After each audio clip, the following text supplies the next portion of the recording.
everyone, and welcome back to the One Stop Co-op Shop. This is Colin, and today we're going to start Quest 7, or a total of Quest 9 if you count our 2 print-on demands, the Uruk-Hai. Now, in the last video, I asked you guys about what burden I should take, and everybody said followed by night. Kind of thematic. We've got Gollum following us, so I'm going to go ahead and put that into the encounter deck. We're going to be using this, and this is going to follow us going forward. Now, and I want you to see with this Uruk-Hai card as well. You can see here there's some setup rules, and it says remove Gildor and Glorian and Mr. Underhill from the campaign pool. So we have lost Mr. Underhill. That's gone forever. Then it says remove each burden with the following burden set icons from the encounter deck. Okay, so we only have a total of 3 burdens right now that are in the encounter deck. One of them actually sits out, are overcome by grief, but all of our other ones are now, for this specific scenario, going to be removed from the game. This is because we're no longer going to be with Frodo. And that's my next point I want to make for this. I decided for a couple reasons. One is for my own fun, but 2, because I feel like it's a little bit thematic, I decided to make 2 new decks. One deck will still be the same from the original set of 2 decks. So right now, we're going to keep with Grimbeorn, Elfhelm, and Gildor and Glorian. Our hobbits went ahead and followed Frodo across and are going to be in the Land of Shadow. Okay, so they're going to be, we'll be using that deck at that point. I created a new deck, a Noldor deck, to be the support deck with our Grimbeorn deck here. I then also have created a new deck for the Hobbit deck to play with, but you'll see that in a few, I think it's 3. Yeah, in 3 quests, you'll see that new deck. But for now, we will have a new deck, which I'm kind of excited to show you guys. I think we've had enough talking. Let's go ahead and start the scenario. The Uruk-Hai. Following a fateful confrontation upon Amun-Hen, the Fellowship of the Ring was broken. Large orcs bearing the white hand of Saruman attacked the company, and in the confusion, members of the company were captured and others killed. In the aftermath of the attack, Aragorn and the remainder of the company discovered that Frodo had escaped to the east side of the Anduin in one of the elven boats. Their choice, it seemed, was either to follow the ring-bearer to Mordor or attempt to rescue their captive friends. Unwilling to abandon the captured members of the Fellowship to torment and death, Aragorn decided to pursue the orcs.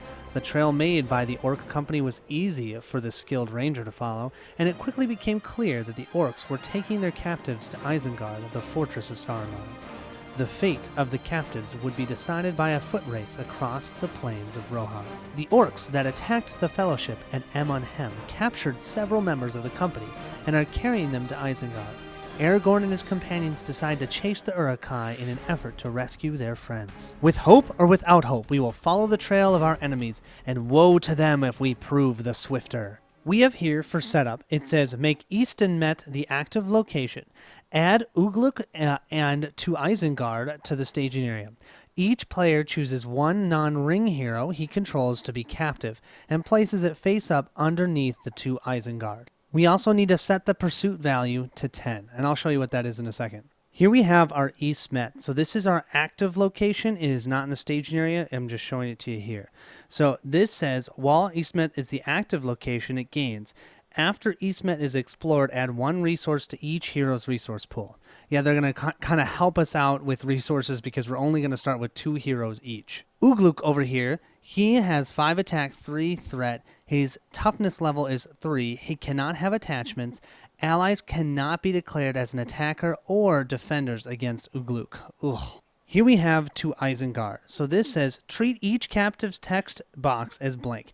Captives are in play, but are not under any player's control. If there are no captives in play, the players have lost the game. At the end of the refresh phase, increase the pursuit value by 1. Then, if the pursuit value is 30 or greater, the players have lost the game. And we start at a pursuit value of 10. So I will place this here, and that will tick up at least once around during the refresh phase. Let's go ahead and look at our Beorning deck. So our Beorning deck, we have Gildor and Glorian, Grimbeorn, and Elfhelm. If we remember, I had asked you guys about which one of these should we have captured. Everyone said Gildor and Glorian, so I'm going to go ahead and do that. I totally agree. I like Elfhelm's ability, being able to help everyone else out. So we'll put Gildor underneath the 2 Isengard objective. Although we only have 2 heroes, our threat will still start at 30 because it's still considered in play, we just don't have control of it. Now comes our new deck. I hope you guys are excited. I'm really excited to show you this deck. So we've got Arwen, Círdan, and Galadriel. All new ones. You might have seen Arwen because I believe I used her when I was doing my solo play with my Treebeard deck. Yeah, I'm pretty sure I was using her. So you probably know what she does. Círdan is definitely new and Galadriel is new. So Círdan has the ability that you draw one additional card at the beginning of the refresh phase. But after you draw that, you have to choose one of those two cards and discard it. Galadriel, she cannot quest, attack, or defend, but allies that you control do not exhaust to commit to the quest the first round that they come into play. Then you can use an action on her to exhaust Galadriel and choose a player. That player can reduce their threat by 1 and draw a card. Pretty awesome. However, I'm going to go ahead and have her be captured because I have set up the deck to work with just these two blue characters for this scenario. But after that going forward, you'll get to see how awesome Galadriel is. This Noldor deck will also start at 30 threat, so we both will be at 30 threat in total. You may recall in the previous scenarios, we had Frodo as a hero with us. Well, now, Frodo is gone. We don't have the ring, we don't have Frodo. What we do have is Aragorn. So the first player gains control of Aragorn. If Aragorn leaves play, we lose the game. You can spend 2 of his resources to ready a hero. Could be him, could be another hero, could be any hero. Pretty cool. We can go ahead and use that pretty much every other round because we'll have to wait till he generates 2 resources. I'm going to go ahead and have the Bjorning deck be the first player deck. So that does mean they also will start with Ho, Tom Bombadil in their hand. And we have Aragorn as well. Let's draw our cards. Now, you guys, you know what's gone right now that I'm so excited about? Gandalf's Delay. Gandalf's Delay is going to follow Frodo, not Aragorn. So that means we get to draw 6 cards. I'm going to feel so powerful. So let's see what we have. Oh, yeah, and we start with Ho-Tom Bombadil. We have the Song of Kings. Oh, yeah, I also have changed a few things in this deck because we no longer have the Hobbit deck with us. So, for an example, I put the Song of Kings in this deck so we can still get leadership onto Grim-Bjorn and give him that +1 defense. So that's a nice first draw. We have Armored Destrier. Wow, that's great. We have Bjorn. We have Westfold Outrider. We have Secret Vigil. Nice from threat reduction. 1, 2, 3, 4, 5. And we have Giant Bear for 6. Oh, do I like this enough? I don't have Steward, but... Oh, sorry, you guys. There we go. You know, I think I'm going to keep it. I think I'm going to keep it because we can make Grim Bjorn leadership, give him that immediate buff for attack and defense. Yeah, I think this is good. Now, you haven't seen the Noldor deck yet, so I'm just going to go ahead and draw, and you can kind of see the cards that are in it. So we have Lords of Eldar. This is a great card to have in hand. We have a Dwarven Tomb. We have a Guardian of Rivendell. We have a Warden of Healing. They might be thinking, well, I don't have any green. We have an Elven Light, and you'll understand in a second. There we go. Awesome. We have a Song of Wisdom. So when you use Galadriel, you can put her ring on her. She'll have Nenya with her. She then becomes a green resource, so I can put green cards in this deck.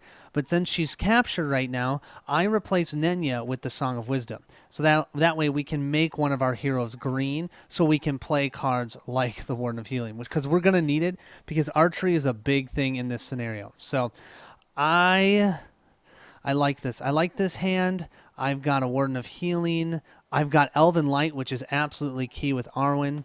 So, yeah, I'm going to keep this. Here we have the 1B side of the quest card. We have X for the amount of progress we need, and that is the pursuit value. So our pursuit value right now is 10, so that's all we need is 10.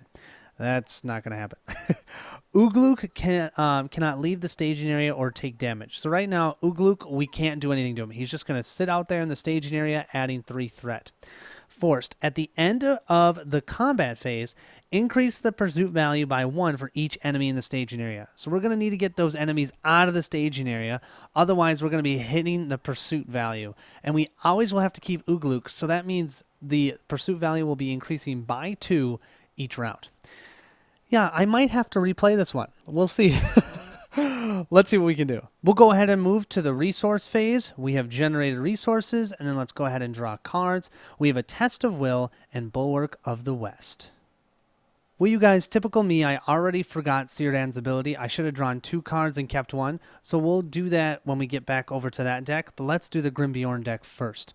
So what we're going to do is we're going to use Aragorn's resource to play Song of Kings. We'll place that onto Grimbjorn. So then we have 2 purple resources that we can put Armored Destrier onto Grimbjorn. That will give him another defense. So he's going to have 5 defense, and his attack will now be 4 instead of 3. Moving over to our Noldor deck, we'll go ahead and draw that second card, and we get to choose between these 2. Oh, we have Silver Harp. But this is a Test of Will. Yeah, but I can get Test of Will back. I'm going to discard Test of Will. Silver Harp is just so good in this deck. So what Silver Harp does is after you discard a card, you can exhaust Silver Harp to get that card back. So basically we can draw 2 cards around. So that's totally awesome. So then I think the next thing we're going to do is we are going to discard Elven Light. That will allow us to generate 1 resource that we can put onto either a Noldor character or Aragorn, which we actually have Aragorn out. Oh, that's actually super cool. I forgot about that. When I built this, I remembered that, but I already forgot. I'm going to put it on Arwen for now, though. And then what I'm going to do is I'm going to play these 2 cards using all the resources I have. The Song of Wisdom I'll place onto Círdan so that he will now be green as well. And we'll put the Silver Harp on Círdan so that way every time we have to discard that first time, we can go ahead and get that card right back. Moving into questing, I think we all would love to be able to get that additional resource per hero. So let's go ahead and push hard with questing this round. We'll send Elfhelm and Aragorn over here for 4. And we'll add Círdan for another 4, that's 8. And Arwen for 3, that is 11. And we only have 3 threat in the staging area. We'll now go to drawing cards from the encounter deck. And the first thing we have is an Uruk-Hai fighter. Adding 3 threat, it's just a forced. Our second card is an Isengard Uruk Peril, toughness 1, archery 2. Either assign 3 damage among characters you control or reveal an additional encounter card. Oh, we're definitely going to assign 3 damage. So this is for the Noldor deck, so we have to assign 3 damage, and we have archery 2. These Noldor characters are a little bit squishy, so ouch.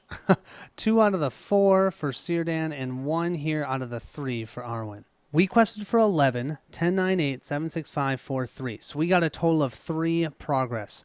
Well, that's just enough to get us through that location. Because we were able to complete this location, I will give 1 resource to each hero. Thank goodness. We'll now go ahead and move to the encounter phase. And here's the thing. We have to encounter this Uruk-Hai fighter. He doesn't look enjoyable. So I'm definitely going to have the Grimbjorn deck optionally engage them. Now, Ugluk has to stay out in the staging area. We could try and engage this Isengard Uruk, but I'm not ready for it. I don't have enough characters out, and its threat is 34, or its engagement cost is 34, so we're okay. We can leave him out there. It just means the pursuit value is going to get pushed up even more. At the beginning of the combat phase, I have to place 2 points of damage because of the archery, so that's what I'm going to do. But now we'll place 1 shadow card on that Uruk fighter. The Uruk fighter is attacking for a total of 3. Grimbjorn is here to defend, so we will use him to defend, and he's got 5 defense. And we have a shadow effect. Attacking him, he gets +1, so he's attacking for 4. If this destroys a character, return to the staging area. Are you kidding? Grimbjorn takes that. So now he could attack for 4. He would reduce the Uruk-Hai fighter's shield to 0, but he does have toughness 2, so he'd only do 2 points of damage to the Uruk-Hai fighter. I kind of feel like it's worth it. I'm going to do it. That's the nice thing about getting this resource. So I'm going to use this resource. And what we're going to do is then Grimbjorn can do an attack. He'll attack reducing the shield by 2, but we hit the toughness by 2, so we only do 2 points of damage. That means he should be able to kill him next time. With that attack and defense, that'll end the round. We'll go ahead and increase threat for each of our decks. They'll both be at 31. We have to increase this. This is not at 15. This should be at 10. Sorry, you guys. Should be at a 0. There we go. We have to increase the pursuit value by 1 for the end of the refresh phase, and there are 2 enemies in the staging area, so that's a total of 3. So this already went to 13. Yeah, and that just makes getting through that specific quest even harder. And I swear I'm going to find the 3 on here. Here we go. There we go. We'll go ahead and generate resources, and then we get to draw cards. I'm going to do them one at a time since we have to draw 2 for Círdan. So for the Grimbjorn deck, we have a Dunedain Warning. That's actually not bad, some more defense. And for the Círdan deck, we'll draw 2. We've got an Elven Light and a Steed. I think, so I'm going to discard Elven Light, and then I'm going to use the Silver Harp to put it back into our hand, so we get both of them. To start off this round, I think the first thing we're going to do is use 2 of Círdan's resources, the 2 that he has, to put out the Warden of Healing, because we're going to need some healing, for sure. So we'll place him out. We'll then discard Elven Light with Arwen's ability and give Círdan 1 resource back. And then we're going to go ahead and put Steed of Imladris. Yeah, we'll put that on Círdan. Now that's going to give him +1 willpower because he now has a mount, which is great. We're also going to spend 1 of Arwen's resources to go ahead and bring Elven Light back into our hand and draw another card. And we have another Steed. So why not? So we'll use our last resource, and we'll go ahead and put Steed of Imladris on Arwen. That means both of them have +1 willpower. The only card we're going to play for our Bjorning deck is the Dunedain Warning. We'll use 1 resource from Elfhelm. We'll throw that onto Grimbjorn. So now he has 3, 4, 5, 6 defense. We have a total of 5 threat out in the staging area. So let's go ahead and quest hard here. But before doing that, I am going to exhaust the Warden of Healing and heal 1 point of damage from Arwen and 1 from Círdan. We're going to send questing 5, 6, 7, 8, 9, 10, 11 over here on the Noldor side.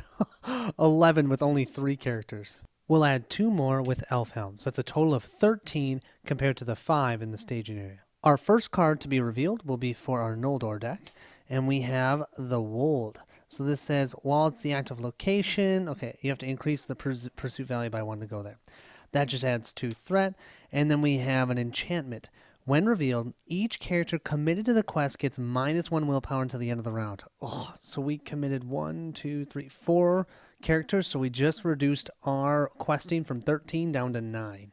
9 to 7 means we get to place a whopping 2 progress on the active quest. Oh, that's hardly anything. We need 13 right now.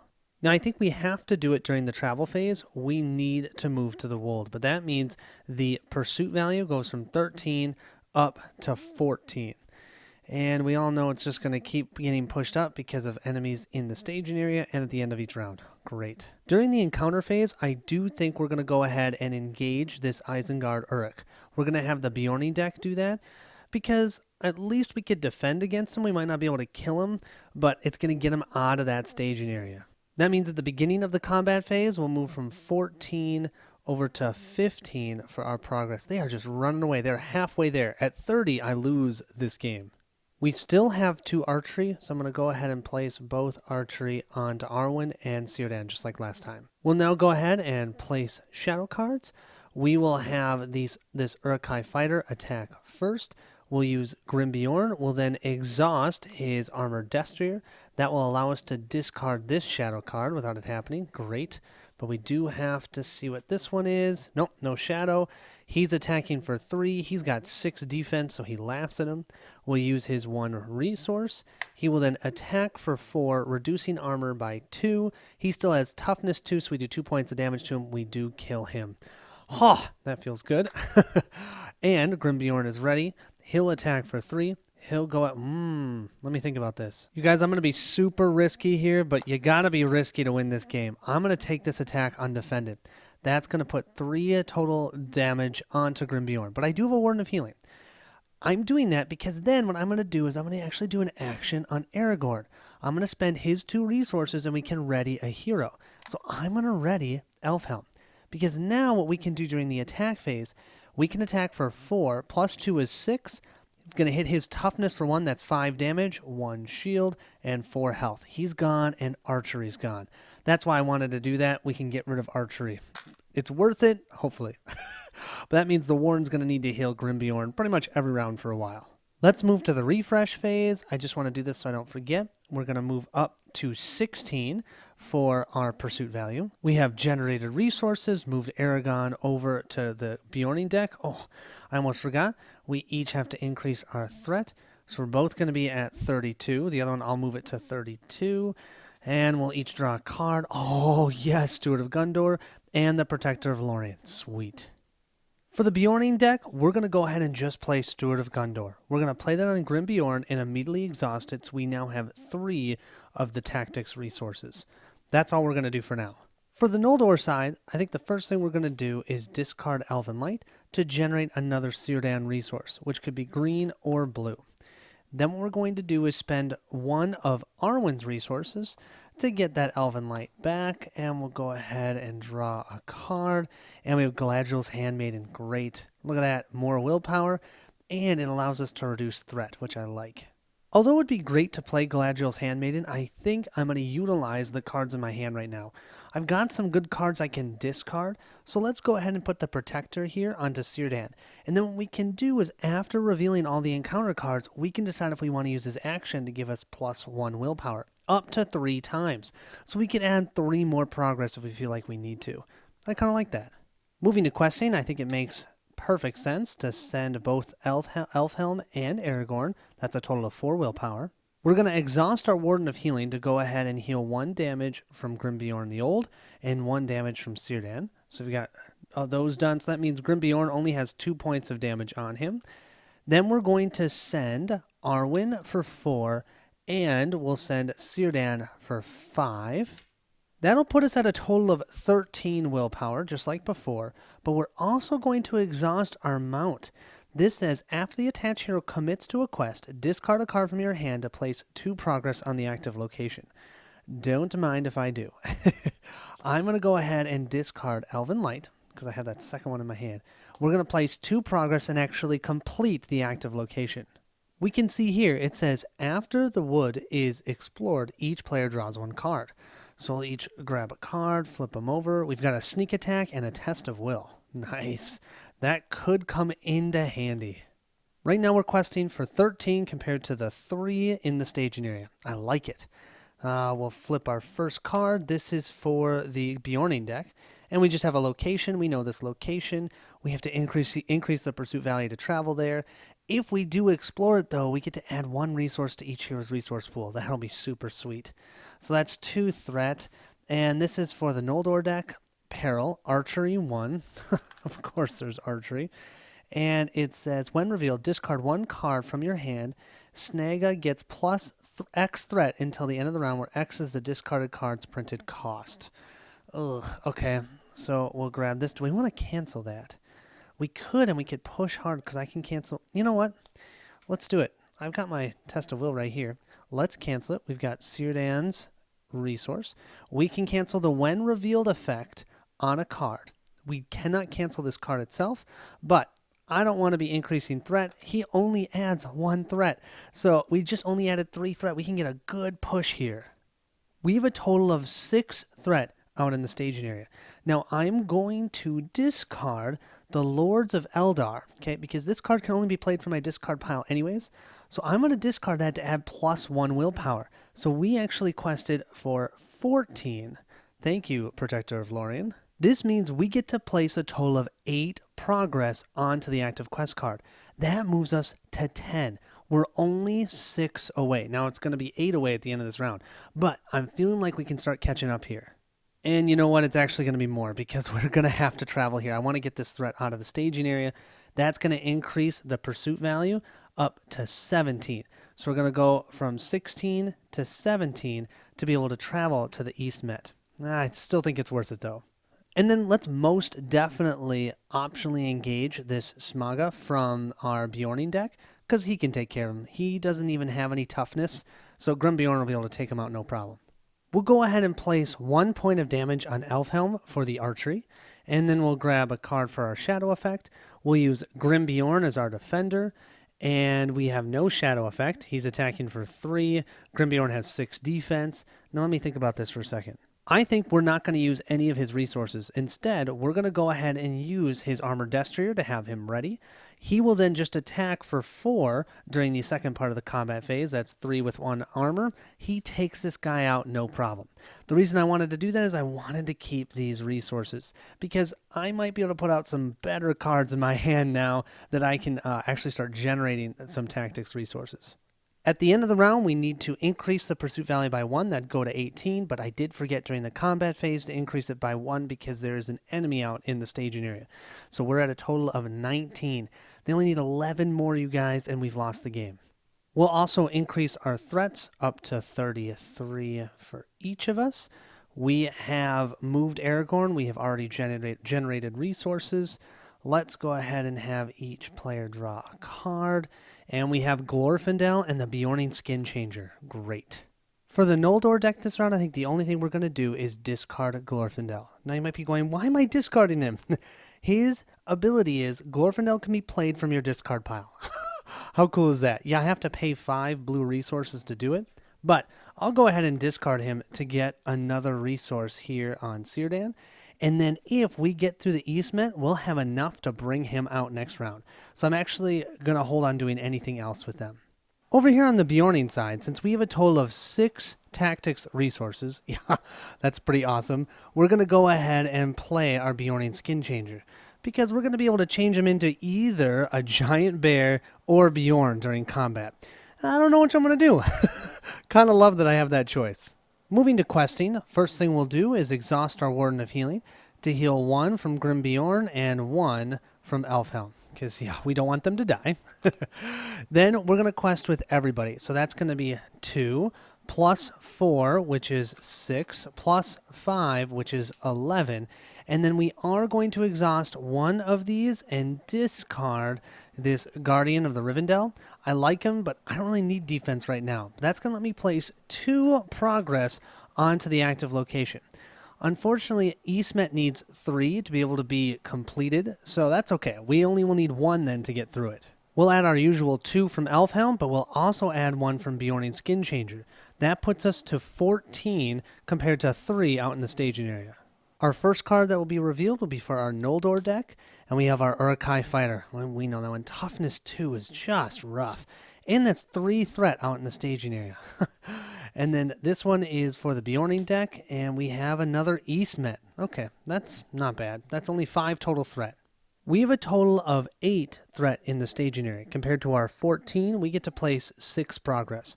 1 will go on our active location, and the remaining 5 will go on the quest card.